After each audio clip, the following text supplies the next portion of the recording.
Wagner, dá o seu depoimento. O que você acha daquela reunião de biba ali? Ali é o seguinte, quando as bichas se reúnem, elas começam a fica. Não quer só as frangas. É só se liberando, se soltando. Hoje nós direto liberar, soltar as frangas. Nós estamos ali investindo para que o bofe chegue e pegar de jeito. Olha lá, ó. Fica em posição de chama bofe. Vem, bofe, vem, bofe. Olha lá, ó. Nós vamos acasalar agora, ó.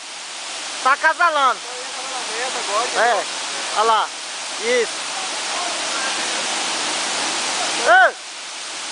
Com a mão no ombro assim, ó.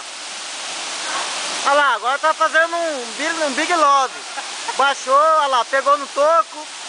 Elas adoram um toco, elas não aguentam ficar longe no toco. Olha lá. O outro. Estão fazendo trenzinho. Estão fazendo trenzinho agora. Olha lá. Macaco transparente, uma espécie rara, tá lá no meio também. Tem Valdir Tecido e Misael fotógrafo. Olha lá. Boi bandido. Dá uma opinião de novo aí, vai. O boi bandido é o seguinte, todo mundo sai por trás dele, entendeu? E vai só aqui. Eles estão agitados lá, quer que mais, quer... Ô, como você quer que eu tire foto, sendo que não tem fotógrafo? O fotógrafo tá no meio de vocês aí, ô Misael.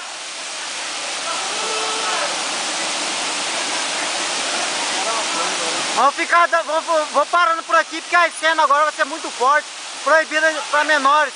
Eles vão acasalar agora.